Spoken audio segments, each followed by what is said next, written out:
Hi friends, welcome to tech travel Telugu. Friends, ఇక్కడ మీరు చూస్తున్న వెహికల్ వచ్చేప్పటికి 2024 రాయల్ ఎన్ఫీల్డ్ హంటర్ 350. ఈ వెహికల్కి సంబంధించిన ఓనర్షిప్ రివ్యూ అయితే మన ఫ్రెండ్ అయితే ఇస్తారనమాట. Hi bro. Hi bro. మీ నేమ్ బ్రో? తేజ బ్రో అయితే మనతో ఉన్నారు. ఈ వెహికల్ మీరు ఎప్పుడు పర్చేస్ చేశారు, దీంట్లో ఉన్న ప్రోస్ ఏంటి, కాన్స్ ఏంటి, మొత్తం ఎవ్రీథింగ్ అయితే నేను మొత్తం నోట్ చేసుకున్నాను బ్రో. 1 by 1 అయితే మొత్తం మాట్లాడుకుందాం. ఈ ఎక్స్పీరియన్స్ అనేది మా ఆడియన్స్కి ఉంది చాలు.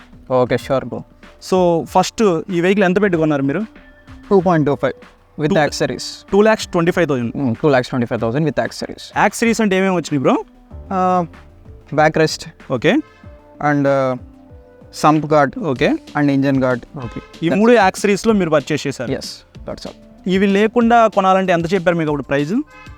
Almost 2.9 2,09,000 around. ఓకే. సో ఈ యాక్సరీస్ అనేది షోరూంలో కొనుక్కుంటే బెస్టా, లేకపోతే బయట వెండర్స్ ఉంటారు కదా థర్డ్ పార్టీ, అక్కడ కొనుక్కుంటే బెస్ట్ అని అనిపించిందా మీకు? వెల్, షోరూమే బెటర్ అనిపించింది నాకు. క్యాష్లో కొనారా, ఈఎంఐలో పర్చేస్ చేశారు? ఈఎంఐ. ఎంత కట్టారు బ్రో? డౌన్ పేమెంట్ ఎంత కట్టారు? డౌన్ పేమెంట్ అరౌండ్ 60,000 కట్టారు కదా. ఈఎంఐ ఎంత పడుతుంది? నెల ఎంత కట్టారు? 6,000. 2,25,000 రూపీస్ దాకా మీరు ఈ వెహికల్కి ఇన్వెస్ట్ చేశారు కదా. ఇంకా ఆ బడ్జెట్లో చాలా వెహికల్స్ అయితే ఉన్నాయి. అవన్నీ కాదని చెప్పేసి ఈ వెహికల్ ఎందుకు కొన్నారు? Yes, basically we call Royal Enfield name ఉంటాం elephant of the bikes. Okay. Steadiness కోసం, ఆ గట్టిదనం కోసం తీసుకున్నాను అనమాట. రాయల్ ఎన్ఫీల్డ్ అంటే ఇష్టం బేసికల్లీ. మైలేజ్ ఎప్పుడైనా చెక్ చేశారా బ్రో? ఆల్మోస్ట్ 1 year అవుతుంది కదా మీరు. రెగ్యులర్గా చెక్ చేస్తూనే ఉంటాను, ప్రతిసారి ట్యాంక్ టు ట్యాంక్ చెక్ చేస్తాను నేను. ఎంత వస్తుంది మీకు మైలేజ్? అరౌండ్ 30 నుంచి 32 దాకా వస్తుంది. 35 దాకా కూడా ఎక్స్పెక్ట్ చేయలేము. లేదు, ఇన్సైడ్ ద టౌన్ అయితే max 32 based on your riding అంతే. ఓకే. ఎన్ని సర్వీసెస్ కంప్లీట్ అయినాయి బ్రో ఇప్పటికి? 3 అయిపోయినాయి. 3 కంప్లీట్ అయిపోయాయి. సో ఇంజిన్ ఆయిల్ అనేది మనమే పే చేసుకోవాలి సర్వీస్కి వెళ్ళినప్పుడు. ఎన్ని లీటర్స్ ఇంజిన్ ఆయిల్ ఈ వెహికల్లో పోస్తున్నారు? 1.9 లీటర్స్. 1.9 లీటర్స్. కాస్ట్ ఎంత అవుతుంది? ఎవ్రీథింగ్ చేంజ్ చేయాలంటే, లూబ్రికెంట్స్ కానీ, డిస్క్ ఆయిల్, ఇంజిన్ ఆయిల్ ఇలాంటివైనా, ఎయిర్ ఫిల్టర్స్ ఏమైనా చేంజ్ చేయాలంటే ఎక్కువ అవుతుంది. అవేం లేకపోతే అండర్ 1,000లో అయిపోతుంది. సర్వీస్ కాస్ట్ అనేది తక్కువే, చాలా. ఓకే. దాని తర్వాత పెర్ఫార్మెన్స్ గురించి మాట్లాడుకుందాం బ్రో. ఎందుకంటే ఇది 350cc వెహికల్. పెర్ఫార్మెన్స్ ఎలా అనిపించింది మీకు? అంటే ఇనిషియల్గా పికప్ కానీ వాటి గురించి చెప్పండి. బేస్డ్ మిగతా రాయల్ ఎన్ఫీల్డ్స్తో పోలిస్తే ప్రీవియస్ రాయల్ ఎన్ఫీల్డ్స్లో కొద్దిగా పికప్ బెటర్గానే అనిపించింది నాకు. ఓకే. బ్రేకింగ్ కెపాసిటీ కూడా చాలా బాగుంది. టాప్ స్పీడ్ ఎంత వెళ్ళారు బ్రో ఈ వెహికల్ మీద?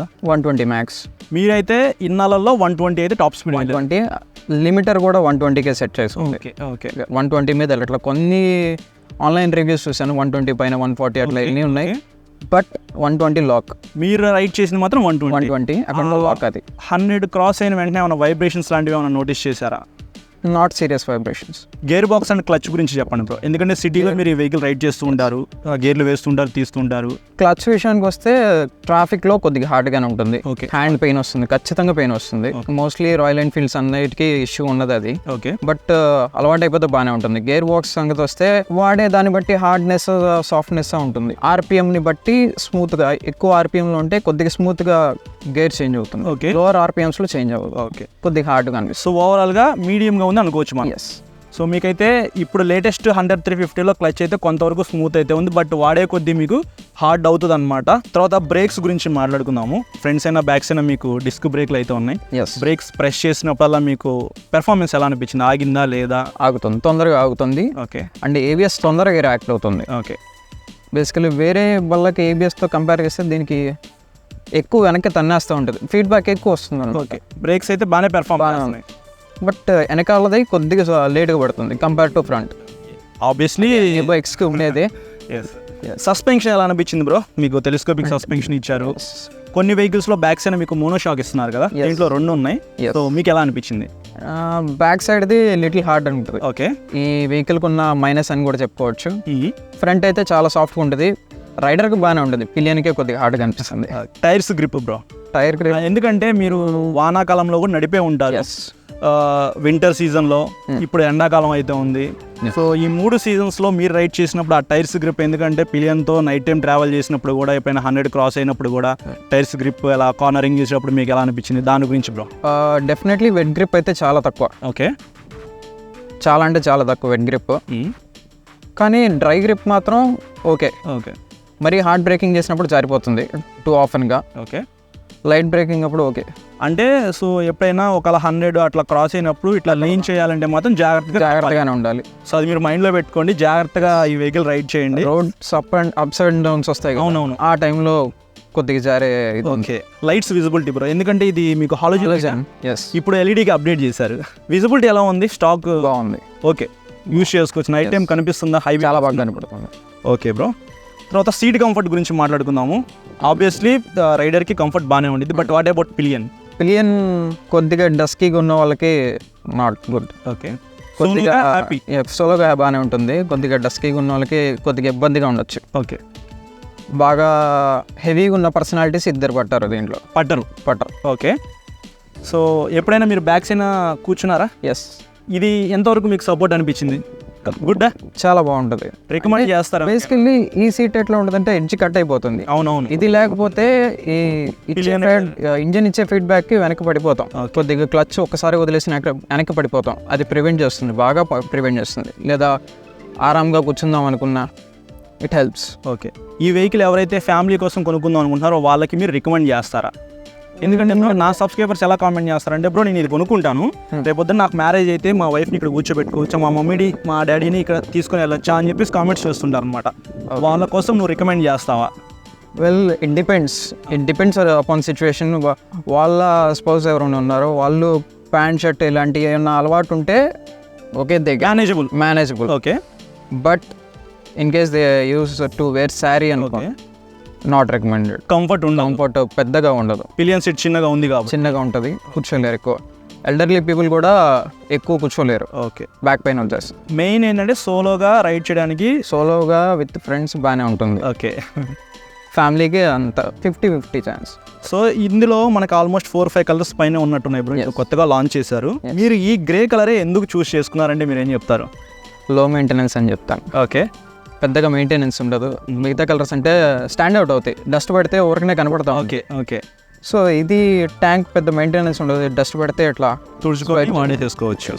ఒకవేళ మీరు రాయల్ ఎన్ఫీల్డ్ కాకుండా వేరే బైక్ కొనాల్సి వస్తే ఏది చూస్ చేసుకునే వాళ్ళు? బిఫోర్ దిస్ నేను చూస్ చేసుకున్నది అయితే యూనికార్న్, ఓకే హోండా నుంచి. బట్ BS6 వేరియంట్ పాత వాటికంటే అంత మంచిగా అనిపించలే నాకు. ఓకే సో ఇంకా అక్కడ దాకా వచ్చినప్పుడు ఇది దీనికి వెళ్ళడం బెటర్ కదా అని చెప్పి నేను దీనికి స్విచ్ అయ్యాను. సో లేకపోతే యూనికార్న్ కొనేవాళ్ళు. Yes exactly. ఈ వెహికల్లో ఏదైనా అబ్బా ఈ ఫీచర్ ఉంటే బాగుండని మీకు ఎప్పుడైనా అనిపించింది? ఎందుకంటే మీరు ఇంకొంచెం పెద్ద వెహికల్స్ కూడా చూసే ఉంటారు ఫ్రెండ్స్ దగ్గర, ఆ ఫీచర్ నా వెహికల్లో ఉంటే ఎంత బాగుండేదో అని మీకు ఏమైనా అనిపించినాయి అలాంటి ఫీచర్స్? ఆర్పిఎం. ఓకే ఆర్పిఎం లేదు. ఓకే ఆర్పిఎం మీటర్ ఉంటుంది దీనికి, అదొకటి ఉంటే బాగుండి అనిపించింది. అండ్ హీట్ ఇష్యూ కొద్దిగా ఉంటుంది. ఓకే హీట్ కొద్దిగా తక్కువ ఉంటే బాగుండేది అనిపిస్తుంది. ఓకే ఈ వెహికల్ ఏమైనా మైనస్ పాయింట్స్ మీకు అనిపించినాయా? ఎస్ నెగిటివ్స్ ఉన్నాయి, చెప్పండి. డెఫినెట్లీ ఉన్నాయి. హీటింగ్ ఇష్యూ భయంకరంగా. ఓకే లాంగ్ రన్లో కాళ్ళు కాలిపోతాయి ఖచ్చితంగా, బౌత్ లెగ్స్ ఫ్రై అయిపోతాయి. అండ్ వాన్లో అస్సలు మీ షూస్ వేసుకున్న ప్యాంట్ కానీ ఖచ్చితంగా పడిపోతాయి. ఓకే కంఫర్ట్ ఒకటి వెనకాల పిలియన్ సస్పెన్షన్ కొద్దిగా స్మూత్ ఉంటే అనిపిస్తుంది. ఓకే బాగుంది అనిపిస్తుంది. బ్యాక్ సైడ్ బ్రేక్ కూడా మీరు ఇందాక చెప్పినట్టు. ఎస్. ఇంకేమన్నా మైనస్లు అనిపించినాయా? అంతే. ఈ వెహికల్ మీద లాంగ్ రైడ్ ఎన్ని కిలోమీటర్స్ వెళ్ళారు బ్రో? మేబీ 250 కిలోమీటర్స్ వెళ్ళారు. కంటిన్యూగా వెళ్ళారా? మధ్యలో ఉన్న బ్రేక్స్ తీసుకొని కంటిన్యూగా? ఇంటి దగ్గర నుంచి 250 కిలోమీటర్స్ దాకా మీకు ఏం ప్రాబ్లం రాలేదుగా? హ్యాపీగా ఆరామ్సే వెళ్ళిపోవచ్చు, ఎక్కడ బ్రేక్ వేసే పని కూడా లేదు. కంటిన్యూగా ఎన్ని కిలోమీటర్స్ వెళ్ళొచ్చు అంటారు? Maybe 300 to 400. బ్రేక్స్ ఇవ్వడం మంచిది, దానికోసం కాదు, మీకు కాళ్ళు కాలిపోతాయి అంతే. సో ఎప్పుడైనా మీరు లాంగ్ రైడ్ వెళ్ళేటప్పుడు చిన్న బ్రేక్స్ తీసుకుంటూ లాంగ్ అయితే వెళ్ళండి. హైట్ తక్కువ ఉన్న వాళ్ళకి ఈ వెహికల్ సెట్ అయ్యే అవకాశం ఉందా లేదా? ఎందుకంటే నా సబ్స్క్రైబర్స్ బ్రో నాకు ఈ వెహికల్ సెట్ అయిద్దా లేదా అని చెప్పేసి కామెంట్స్ చేస్తుంటారు. ఎంత హైట్ వాళ్ళ వరకు రికమెండ్ చేస్తారు మీరు? బేసికల్లీ ఇది మా ఫ్రెండ్స్ అందరం వాడతారు నా బైక్. ఓకే ఒక అతను అయితే మా ఫ్రెండ్ గ్రూప్లో వాడు 5'6" అట్లా ఉంటాడు అరౌండ్ హైట్. ఆరామ్గా వాడు నడపగలడు. అంతకంటే షార్ట్ అంటే కొద్దిగా ఇబ్బంది పడాల్సి వస్తుంది due to heaviness of the vehicle. Okay దానికి మించి ఇష్యూ లేదు షార్ట్ రైడర్స్కి. వెయిట్ ఎప్పుడైనా అనిపించిందా బ్రో? మీరైతే కొద్దిగా హైట్ ఉన్నారు, నాకు తెలిసి మీకు అంత వెయిట్ అనిపించకపోయి ఉండొచ్చు. ఎస్, ఇనిషియల్ పాయింట్లో ఇంత వెయిట్ ఉంది ఏంట్రా బాబు అనిపిస్తుంది. అంటే ఎన్ఫీల్డ్ అలవాటు అయితే వెయిట్ అనిపించదు, యూస్ చేసే కొద్దికి వెయిట్ అనిపించదు బండి. గ్రౌండ్ క్లియరెన్స్ ఈ వెహికల్లో మరి మీకు ఎప్పుడైనా స్పీడ్ బ్రేకర్స్ క్రాస్ చేసినప్పుడు తగలటం కానీ? తగులుతుంది. డిపెండ్స్ ఆన్ ద వెయిట్, మన బండి మీద ఎక్కించిన వెయిట్ని బట్టి తగులుతుంది. సో బ్యాక్ సైడ్ ఎవరైనా పిలియన్ రైడర్గా కూర్చుంటే మాత్రం మనకు కొంచెం కిందకి దిగిద్ది కాబట్టి ఇక్కడ తగిలే అవకాశం ఉంది అంటారు మోస్ట్లీ. అంటే మెల్లగెళ్తే తగ్గదు, కొద్దిగా 20లో ఎక్కించినా ఖచ్చితంగా తగులుతుంది. కొద్దిగా పెద్ద స్పీడ్ బ్రేకర్స్కి. అంటే చాలా స్లోగా అయితే మీరు రైడ్ చేయాలన్నమాట స్పీడ్ బ్రేకర్స్ దగ్గర. తర్వాత స్పేర్ పార్ట్స్ మీకు ఈజీగా అవైలబిలిటీలో ఉంటాయి బ్రో, ఏదైనా ప్రాబ్లం వచ్చినా మీరు వెహికల్ పర్చేస్ చేసిన తర్వాత? ఎగ్జాక్ట్లీ. దీంట్లో ఇంకో చిన్న ఇష్యూ కూడా ఉంది, సిగ్నల్ ల్యాంప్ క్యాప్స్ ఉంటాయి కదా. అవునవును. అవి ఈజీగా బ్రేక్ అవుతూ ఉంటాయి. ఓకే. ఈ వెహికల్కి ఉన్న మైనస్ అది. ఓకే. ఇవి కూడా ఈజీగానే రిప్లేస్ అవుతాయి, షోరూంలో లైక్ 50 రూపీస్కి దొరికేస్తుంది. సో ఇది ఫ్రెండ్స్ ఓవరాల్గా హంటర్ 350కి సంబంధించిన ఓనర్షిప్ రివ్యూ అయితే. Thank you so much bro మా ఆడియన్స్కి మీ వాల్యుబుల్ టైం ఇచ్చినందుకు. చాలామంది వీడియో అయితే చూస్తున్నారు, లైక్ చేయట్లేదు, లైక్ చేయండి. అలాగే మన ఛానల్ని సబ్స్క్రైబ్ చేసుకుని పక్కన బెల్ ఐకాన్ అయితే క్లిక్ చేసి పెట్టుకోండి. నేను వీడియో పెట్టిన వెంటనే మీకు నోటిఫికేషన్ వస్తుంది. Thank you.